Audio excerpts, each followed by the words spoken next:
नमस्कार दोस्तों, आज इस वीडियो के अंदर एक बहुत इंपॉर्टेंट जानकारी मैं आप लोगों के लिए लेकर आया हूं। अभी recently supreme court of India ने अपना एक जजमेंट पास करा है एंड उसके अंदर एक बहुत इंपॉर्टेंट बात बोली है पुलिस ऑफिसर्स के रिगार्डिंग, पुलिस वालों के लिए। यहां पर सुप्रीम कोर्ट ऑफ इंडिया बहुत ही ज्यादा गुस्सा हुए हैं अपना पर्टिकुलर अगर मैं बात करूं पुलिस ऑफिसर्स के ऊपर। रीजन क्या था गुस्सा होने का? यहां पे रीजन एक सिंपल सा रीजन है, जो एक मैं बात करूं कि अगर कोई एलएलबी का फर्स्ट ईयर का जो विद्यार्थी होता है ना, वो भी अगर अच्छे से कानून अगर पढ़ लेता है अपने फर्स्ट ईयर के अंदर, आईपीसी को या भारतीय न्याय संहिता को अगर वो अच्छे से पढ़ लेता है तो वो भी इतना अच्छे से वो डिफरेंस को बता पाएगा, जो कि आज के टाइम में पुलिस वाले जानबूझ के या पुलिस वालों के रिगार्डिंग उनको ट्रेनिंग नहीं दी जाती है या पुलिस वालों को जानकारी नहीं होती है। किस बारे में? ये दो अपराधों के बीच में जो आपको स्क्रीन के ऊपर यहां दिखाई दे रहे होंगे, एक तो चीटिंग के लिए और एक क्रिमिनल ब्रीच ऑफ ट्रस्ट के लिए। यहां पर सुप्रीम कोर्ट ऑफ इंडिया ने बोला है पुलिस वाले के पास अगर कोई अपना कंप्लेंट दर्ज कराने के लिए आता है तो भैया पुलिस वालों को पता ही नहीं होता कि एक्चुअल में ये चीटिंग का अपराध है या ये क्रिमिनल ब्रीच ऑफ ट्रस्ट का अपराध है। पुलिस वाले क्या करते हैं, दोनों को ही कंप्लेंट के आधार पर दोनों ही अपराधों के रिगार्डिंग एफआईआर दर्ज कर देते हैं। एक कॉमन सेंस से एक बात यहां पे सुप्रीम कोर्ट ने पूछी थी कि भाई एक बात बताओ, क्या एक टाइम पे दोनों अपराधों का होना पॉसिबल है? क्या दोनों अपराधों का एक टाइम पे होना पॉसिबल है कि बंदे ने चीटिंग भी करी है और बंदे ने क्रिमिनल ब्रीच ऑफ ट्रस्ट भी करा है? कैसे पॉसिबल है ये? और अगर ये पॉसिबल नहीं है तो पुलिस वाले जो एफआईआर दर्ज कैसे कर सकते हैं? तो यहां पर सुप्रीम कोर्ट ऑफ इंडिया ने ऑफिशियली अपना जजमेंट, ये ऑफिशियल जजमेंट है, कहीं आपको लगे कि मैं ऐसे ही बात कर रहा हूं, मैं आपको जजमेंट की पहले कॉपी भी दिखा देता हूं। जजमेंट का नाम क्या है? Delhi race club 1940 limited and others versus state of Uttar Pradesh and another, और 2024 का अपना जजमेंट है, ऑफिशियल जजमेंट है। इसकी कॉपी आपको मेरे टेलीग्राम ग्रुप के ऊपर मिल जाएगी। अब यहां पे मामला क्या था, पहले मैं आपको मामला समझा देता हूं। यहां पे क्या हुआ था, ए नाम के व्यक्ति ने बी नाम के व्यक्ति के साथ में कॉन्ट्रैक्ट करा था कि भाई साहब घोड़ों का जो खाने का चारा होता है, जो घोड़ों का खाने का सामान होता है, मैं बनाता हूं और तुम्हारा अपना गोल्फ क्लब है, उसके अंदर घोड़े भी होते हैं, तो तुम्हारे को घोड़ों को खाना खिलाने के लिए सामान चाहिए होगा, तो मैं तुम्हारे को सामान बेचूंगा, ठीक है भाई, और उसके बदले में तुम मुझे फला पैसे देना। बात खत्म। सिंपल सा कॉन्ट्रैक्ट था कि मैं तुम्हारे को सामान दूंगा, उस सामान के बदले तुम मुझे पैसे देना, खत्म, बात हो जाती है। अब यहां पर ए नाम के व्यक्ति ने सामान तो दे दिया बी नाम के व्यक्ति को, लेकिन बी नाम के व्यक्ति ने पैसे नहीं दिए। बी नाम के व्यक्ति ने पैसे नहीं दिए तो दुखी कौन होगा कि भाई मेरे पैसे तो मुझे मिले ही नहीं है? दुखी कौन होगा? ए नाम का व्यक्ति होगा। अब बी नाम के व्यक्ति से पूछा भैया पैसे दो मेरे, अब कब दोगे पैसे? बी नाम का व्यक्ति पैसे देने से इंकार कर देता है। अब यहां पर ए नाम का व्यक्ति परेशान होकर कहा जाता है, पुलिस वालों के पास जाता है और पुलिस वालों को अपनी ये कहानी बताता है कि बी नाम के व्यक्ति ने फला अमाउंट मेरा नहीं दिया है। क्यों? क्योंकि मेरा उसके साथ कॉन्ट्रैक्ट हुआ था कि घोड़ों के चारे मैं बनाकर दूंगा और वो खरीदेगा, और उसने मेरे सामान तो खरीद लिया लेकिन बदले में मुझे पैसे नहीं दिए हैं। मैंने उसको इनवॉइस दिए थे, बिल दिया था, प्रॉपर कॉन्ट्रैक्ट है, प्रॉपर बिल है, वगैरह वगैरह। अब पुलिस वालों को दिमाग में समझ में नहीं आया कि भैया ये अपराध एक्चुअल में चीटिंग का है, क्रिमिनल ब्रीच ऑफ ट्रस्ट का है, या है ही नहीं, कोई क्रिमिनल केस बनता ही नहीं है। अब आप लोग मुझे एक बार कमेंट बॉक्स के अंदर बताइएगा कि ऐसे केस में जो मैंने आपको ये मामला बताया है कि आपके मुताबिक ये अपराध ए नाम के व्यक्ति के ऊपर जो हुआ है, तो बी नाम के व्यक्ति ने जो अपराध करा है वो कौन सा किया है? क्या आप एज एन एडवोकेट अपना थोड़ा दिमाग चला के मुझे बताओ, क्या ये चीटिंग का अपराध होगा या क्रिमिनल ब्रीच ऑफ ट्रस्ट का अपराध होगा या कोई अपराध नहीं होगा? आप मुझे बताओ एक बार चैट बॉक्स के अंदर। देखो अब यहां पर पुलिस वाले क्या करते हैं, पुलिस वाले ने कहा चलो कोई बात नहीं ए नाम के व्यक्ति, मैं जो है ना तुम्हारी एफआईआर दर्ज कर देता हूं। और एफआईआर दर्ज करने के बाद पुलिस वाले ने क्या करा, चीटिंग को भी अपराध बना दिया plus criminal breach of trust का भी अपराध बना दिया। यानी कि पुलिस वालों के एफआईआर के रिकॉर्डिंग यहां पे क्या बोला गया कि बी नाम के व्यक्ति ने एक टाइम पे चीटिंग भी करी है, एक टाइम पे सेम टाइम पे क्रिमिनल ब्रीच ऑफ ट्रस्ट भी करा है। अब कानूनी तौर पे अगर मैं एज एन एडवोकेट की बात करूं, मैं ये अनुमान लगा के चल रहा हूं कि आप में से बहुत सारे लोग मेरी वीडियो जो एक आम आदमी भी देख रहा होगा और एक वकील भी देख रहा होगा, तो इसीलिए जो वकील लोग होंगे मेरी वीडियो देखने वाले वो समझ गए होंगे, लेकिन जो एक आम आदमी है वो इतनी आसानी से बात को समझ नहीं पाएगा। अगर मैं क्लियर रूप से बोलूं, भैया पहली बात, चीटिंग का अपराध यहां पे बनता है। बी नाम के व्यक्ति ने कोई चीटिंग करी है? नहीं करी है। क्यों नहीं करी है? देखो चीटिंग का अपराध बनने के लिए ना सबसे पहले जरूरी क्या होता है, सबसे पहले कि जब बी नाम का व्यक्ति ए के साथ में कॉन्ट्रैक्ट बना रहा था उस टाइम पे आपको यह प्रूव करना पड़ेगा कि बी नाम के दिमाग में क्रिमिनल इंटेंशन थी। क्या करने की? फ्रॉड करने की। क्या करने की? धोखा देने की। ठीक है, क्या करने की? फ्रॉड करने की, धोखा देने की, कि मैं जो है ना ए नाम के व्यक्ति को बहला लूंगा, फुसला लूंगा, इसको इंड्यूस करूंगा ताकि ये अपना माल जो है ना मुझे डिलीवर कर दे। अब ए नाम के व्यक्ति अगर अपना माल डिलीवर कर देता है और ए नाम का व्यक्ति ये सोचकर बैठा था कि भाई मैं तो इसके पैसे देने वाला हूं ही नहीं, मैं बस इसको लालच दे रहा हूं, इसको इंड्यूस कर रहा हूं, इसको बहला रहा हूं ताकि अपनी ये प्रॉपर्टी मुझे डिलीवर कर दे, यानी अपना माल ये मेरे को डिलीवर कर दे, तब इसके साथ मैं धोखा करूंगा ही करूंगा। मैं ये दिमाग में सोचकर अगर बैठा हुआ हूं, ए बी नाम का व्यक्ति अपना दिमाग में पहले से सोच के बैठा हुआ है, तब ये अपने आप में चीटिंग का अपराध बनता है, केवल और केवल चीटिंग का अपराध बनता है। ठीक है, क्रिमिनल ब्रीच ऑफ ट्रस्ट बनेगा ही नहीं। ठीक है, तो ये होता है हमारा चीटिंग का मतलब। तो आप लोग मुझे बताइए कि यार चीटिंग अपराध बन सकता है, होने को बन सकता है, बट अगर मैं करंट केस की बात करूं ना, तो यहां पे कोई भी क्रिमिनल इंटेंशन बी के द्वारा नहीं करी गई थी और कोई भी क्रिमिनल इंटेंशन फ्रॉड की या डिसीव करने की नहीं थी, ये बात क्लियर थी। तो यहां पे चीटिंग का अपराध तो नहीं बनता। सुप्रीम कोर्ट ने ये बात पैरा नंबर 30 आप पढ़ोगे ना, इस जजमेंट का पैरा नंबर 30 ये बात को क्लैरिफाई करे। मतलब एक एलएलबी के बच्चे को जैसे हम पढ़ाते हैं ना कि चीटिंग और क्रिमिनल ब्रीच ऑफ ट्रस्ट के अंदर डिफरेंस जैसे हम बच्चों की तरह पढ़ाते हैं या एलएलबी के बच्चों को हम पढ़ाते हैं, तो उस दौरान उस तरीके से सुप्रीम कोर्ट ने जजमेंट में ये बातों को क्लैरिफाई करा है कि पुलिस ऑफिसर आपको ट्रेनिंग देना मैंडेटरी है। हम आपको ऑफिशियल ऑर्डर जारी करते हैं कि पूरे देश में जितने पुलिस ऑफिसर हैं हम उनको क्या करेंगे, ट्रेनिंग देने का ऑर्डर करते हैं कि उनको भैया बिठाओ, बच्चों की तरह उनको सिखाया जाए कि चीटिंग और क्रिमिनल ब्रीच ऑफ ट्रस्ट होता क्या है। अब दूसरा सवाल ये आता है कि सर चीटिंग तो चलो आपके इंटरप्रिटेशन से अगर हम बात करें नहीं बनती है, तो क्या क्रिमिनल ब्रीच ऑफ ट्रस्ट बनता है? देखो, क्रिमिनल ब्रीच ऑफ ट्रस्ट का मतलब क्या होता है पहले तो बताओ आप लोग मुझे। कितने हमारे वकील ऐसे हैं या लॉ स्टूडेंट भी मेरी वीडियो देख रहे होंगे, तो आप लोग मुझे बताओ कि आप लोगों ने अपना क्या सीखा है क्रिमिनल ब्रीच ऑफ ट्रस्ट के रिगार्डिंग, जिसको शॉर्ट फॉर्म में सीबीटी बोलते हैं। बताओ जरा, ये हमारा भारतीय न्याय संहिता एंड आईपीसी के अंदर ये चीजें डिफाइन है।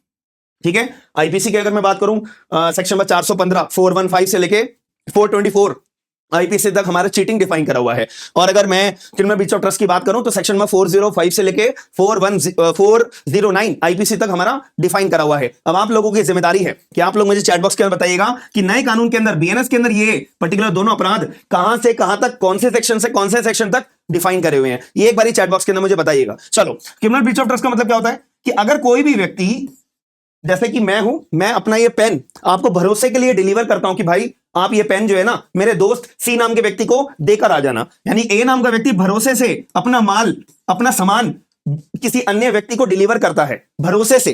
ठीक है, एंट्रस्ट करता है, एंट्रस्ट मतलब भरोसे से अपना सामान दूसरे व्यक्ति को देता है। ठीक है, कि भाई ये बी नाम के व्यक्ति तू जो मेरा पेन जो है ना या मेरा सामान जो है ये सी नाम के व्यक्ति को डिलीवर कर दियो। ठीक है जी। अब ऐसे केस में बी नाम के व्यक्ति या तो सामान डिलीवर कर देगा, अच्छा मतलब बिल्कुल एप्रोप्रिएट तरीके से अच्छा काम करेगा, लेकिन अगर बी नाम का व्यक्ति को लालच आ जाए, भाई ये माल, ये पेन तो करोड़ों रुपए का है, ये पेन तो लाखों रुपए का है, तो मैं सी नाम के व्यक्ति को क्यों दूं, मैं अपने घर ले जाता हूं या इस पेन को मैं बेच देता हूं, पैसा कमाऊंगा, ए नाम का व्यक्ति का पेन है वो भाड़ में जाए, हाँ है ना, तब बोला जाएगा कि बी नाम के व्यक्ति ने कौन सा अपराध करा है, क्रिमिनल ब्रीच ऑफ ट्रस्ट का अपराध करा है। ये मतलब होता है इसका। अब हमारे करंट केस के अंदर ए नाम के व्यक्ति ने बी नाम के व्यक्ति को क्या माल, अपना जो घोड़े का चारा था, क्या वो एंट्रस्ट करा था? नहीं भाई, उसने तो अपना घोड़े का चारा जो है वो बेचा था। बेचने और एंट्रस्ट करने में बहुत फर्क होता है। बेचने का मतलब होता है कि अब घोड़े के चारे का जो मालिक है वो बी नाम का व्यक्ति बन गया है, बट यहां पे एंट्रस्ट करने के तौर पे जो मालिक है वो ए नाम का व्यक्ति ही रहता है, तो इसलिए यहां पे क्रिमिनल ब्रीच ऑफ ट्रस्ट का अपराध बिल्कुल नहीं बन सकता है। बट पुलिस वालों ने एफआईआर दर्ज क्या कर ली थी, चीटिंग की और सीबीडी की सेम टाइम पे, तो सीबीडी का भी अपराध नहीं बनता है। सुप्रीम कोर्ट ने बात को क्लैरिफाई करा था। तो इन बातों को ध्यान में रखते हुए कि और बहुत सारे केसेस सुप्रीम कोर्ट के पास आ रहे थे इस चीज के रिगार्डिंग कि पुलिस वाले जो है गलत एफआईआर दर्ज कर रहे हैं, पुलिस वाले जो है गलत एफआईआर दर्ज करने के बाद में अपना गलत चार्जेस लगा रहे हैं, गलत ऑफेंसेस को अपना पेश कर रहे हैं। तो ऐसे केस में जब ऊपर मैजिस्ट्रेट के पास मामला आता है तो बहुत कॉम्प्लिकेटेड मामला चला जाता है। फिर जो एक केस बहुत आसानी रूप से कुछ चंद टाइम के अंदर हमारा केस ये सॉल्व हो सकता था, तो इस केस को सॉल्व होते होते सालों लग जाते हैं, और सालों लग जाते हैं तो केस की पेंडेंसी ऑफ द केसेस जो है वो बढ़ जाती है, फाइलों पे फाइलें अपना चढ़ती रहती हैं, और फिर जुडिशरी के पास केसेस का बहुत बड़ा बंडल आ जाता है, बहुत बर्डन आ जाता है। फिर एक नाम आता है कि भैया हमारे जुडिशरी के अंदर जो है या कानून व्यवस्था जो है वो तारीख पे तारीख लगती रहती है। तो इसमें ब्लेम किसका, गलती किसकी मानी जाएगी? मेन बहुत लोग इसमें इन्वॉल्व होते हैं, वकील भी होते हैं, जजेस भी होते हैं, और अपना पुलिस वाले भी इन्वॉल्व होते हैं पूरे केस की कानूनी प्रक्रिया के अंदर। बट यहां पे अगर ऐसे केसेस में गलती किसकी मानी जाएगी? ऑब्वियसली सुप्रीम कोर्ट के हिसाब से सुप्रीम कोर्ट ने बात बोला है ये सारी गलती पुलिस वालों की है। अब क्या होता है, क्या मैं ये सब आपको मिटा देता हूं। ठीक है, अब क्या हुआ था कि ए अपना विक्टिम था, तो ए ने अपना पुलिस वालों के पास गया, तो पुलिस वालों ने अपना केस दर्ज कर दिया था, क्या एफआईआर दर्ज करते हुए चीटिंग प्लस सीबीडी। अब ये पुलिस वाले क्या करते हैं, फिर चार्जशीट फाइल करेंगे, मैजिस्ट्रेट के पास केस जाएगा ना, तो जब चार्जशीट फाइल हुई, मैजिस्ट्रेट ने क्या करा, मैजिस्ट्रेट के पास अपना केस गया, मैजिस्ट्रेट ने कहा हाँ चलो भैया ये केस बहुत बढ़िया है। अब मैजिस्ट्रेट अगला कदम क्या करते हैं, मैजिस्ट्रेट का अगला कदम उठाने का होता है इशू ऑफ प्रोसेस का, इशू ऑफ प्रोसेस। ठीक है, ये हमारा सेक्शन नंबर 204 सीआरपीसी के अंदर दिया हुआ है। ठीक है, मैं आपको पुराने कानून के हिसाब से सेक्शन बताऊंगा, ठीक है, नए कानून के हिसाब से आप इसको चेक कर लीजिएगा, बहुत इजी है। ठीक है, issue of process, issue of process का मतलब सीधे तौर पे होता है सम्मन भेजा जाएगा भाई साहब। ठीक है, सम्मन किसको जाता है, एक्यूज्ड व्यक्ति को जाता है। अब हमारे केस में एक्यूज्ड व्यक्ति कौन था, बी नाम का व्यक्ति था ना, घोड़े का चारे तो इसने खरीदे थे, पैसे इसने दिए नहीं थे, तो अब इशू ऑफ प्रोसेस यानी कि सम्मन भेज दिए गए हैं। अब एक बात बताओ, आपको कोर्ट से सम्मन आता है तो आपकी सोसाइटी में बदनामी होगी नहीं होगी, भाई साहब इसको कोर्ट से एक्यूज बना के बुलाया गया है, ठीक है, यानी कि इसने कुछ करा होगा, समाज वाले सोसाइटी वाले आपके बारे में यही सोचेंगे। तो ऐसे केस में जब बी नाम के व्यक्ति के ऊपर गलत एफआईआर दर्ज हुई है, जो अपराध इसने किया ही नहीं है, बी नाम के व्यक्ति के ऊपर ऐसे चार्जेस लगाए गए हैं और कोर्ट के द्वारा भी अपना सम्मन भेज दिया गया है, कोर्ट ने भी अपना सम्मन भेज दिया है, यानी कि जब कोर्ट अपना ये वाला प्रोसेस जारी करता है ना, तो इसका मतलब ये अनुमान लगाया जाता है, हमारे कानून के अंदर भी ये लिखा हुआ है कि मैजिस्ट्रेट ने पूरा अपना दिमाग लगाया है, मैजिस्ट्रेट ने बारीकी से बारीकी बात को समझा है और एक एक बात को अपना इंक्वायरी करके तब जाके अपना मैजिस्ट्रेट ने पाया है कि ये केस बहुत स्ट्रांग है, फिट है और इसके आगे की प्रक्रिया होनी चाहिए, तब जाके मैजिस्ट्रेट सम्मन भेजते हैं। बट एक बात बताओ, जब यहां पे मैजिस्ट्रेट हो आप और मैजिस्ट्रेट ने भी इस बात का डिफरेंशिएशन कंसीडर नहीं करा कि पुलिस ने गलत एफआईआर दर्ज करी है, मैजिस्ट्रेट के द्वारा भी यहां पे इशू ऑफ प्रोसेस ऐसे कैसे कर दिया गया है, यानी कि मैजिस्ट्रेट इशू ऑफ प्रोसेस का मतलब ये होता है सम्मन भेजने का मतलब एक्यूज को वो भी, ठीक है, इसका मतलब ये होता है कि मैजिस्ट्रेट ने पूरा दिमाग लगाया अपना, तो यानी कि मैजिस्ट्रेट के पार्ट में भी यहां पे गलती करी गई है, तो इसीलिए। और जब ये बी नाम के व्यक्ति को सम्मन आता है, बी नाम का व्यक्ति अपना हाई कोर्ट जाता है, यूपी हाई कोर्ट यानी इलाहाबाद हाई कोर्ट के पास गया कि जैसा जो मेरे को इशू ऑफ प्रोसेस मैजिस्ट्रेट की कोर्ट में आया है वो गलत आया है, मैंने तो कोई अपराध करा ही नहीं है, चीटिंग का, क्रिमिनल ब्रीच ऑफ ट्रस्ट का, तो मेरे पे सम्मन इस चीज का आ कैसे गया, तो मेरे पर गलत आया है। तो मैजिस्ट्रेट ने भी बी नाम के व्यक्ति की पिटीशन को रिजेक्ट कर दिया, मैजिस्ट्रेट ने ये हाई कोर्ट ने भी मैजिस्ट्रेट के द्वारा जो इशू ऑफ प्रोसेस भेजा गया है उसको रिजेक्ट कर दिया कि भैया मैजिस्ट्रेट ने जो कराया ना वो बिल्कुल ठीक करा है, ठीक है, तुम्हारी पिटीशन रिजेक्ट करी जाती है। अब एट द एंड बी नाम का व्यक्ति कहां आता है, सुप्रीम कोर्ट के पास, ये सारा का सारा मामला लेकर सुप्रीम कोर्ट ऑफ इंडिया के पास आया जाता है। Then supreme court of India ने यहां पे बोला है कि भैया ये बहुत हाई टाइम है पुलिस ऑफिसर्स को यहां पे ट्रेनिंग देना, इनको यही नहीं पता कि चीटिंग का अपराध कब बनता है या क्रिमिनल ब्रीच ऑफ ट्रस्ट का अपराध कब बनता है, ये बहुत हाई टाइम है, इनको ट्रेनिंग दी जाए भाई, पूरे इंडिया के अंदर यहां पे लिखा हुआ है अक्रॉस इंडिया, ठीक है, यहां पे नहीं लिखा, पैरा नंबर 43 पढ़ोगे ना उसमें लिखा हुआ थ्रू आउट द कंट्री बात बोली गई है कि पूरे इंडिया के अंदर यहां पे अपना जितने भी पुलिस वाले हैं उनको ट्रेनिंग दी जाएगी दी जाएगी दी जाएगी। तो इसलिए सुप्रीम कोर्ट ने सारी बातों को एक्सप्लेन करते हुए मैजिस्ट्रेट के द्वारा जो इशू प्रोसेस है इसको खारिज करा, हाई कोर्ट का डिसीजन इसको खारिज करा और बी नाम के व्यक्ति के और पूरे केस को खारिज कर दिया था, कोई केस बनता ही नहीं है। अब आप लोगों के दिमाग में आएगा कि सर बी नाम के व्यक्ति ने पैसे तो दिए नहीं है, तब ऐसे केस में अब क्या बनता है, अरे भैया सीधी सी बात है, ये अपना सिविल केस है, ये अपना सिविल केस है, जानबूझ के इसको क्रिमिनल केस बनाया गया है। सिविल केस में ए नाम का व्यक्ति जो है बी के खिलाफ केस फाइल करेगा अपना सिविल कोर्ट के अंदर, for the recovery of money करे, for the breach of contract करे, for the compensation demand, for the demand of compensation का सूट फाइल करे, खत्म बात। भाई सिविल केस में जाओ ना, सिविल कोर्ट में जाओ, जानबूझ के आप जो है क्रिमिनल केस इसको बना रहे हो। अब ये हो सकता है, मैंने वर्ड यूज करा है जानबूझ के, हो सकता है कि जानबूझ के पुलिस वाले के द्वारा ऐसे केसेस या ऐसी अपनी प्रैक्टिसेस करी जाती होंगी, ठीक है जी, समझ में आ गई मेरी बात।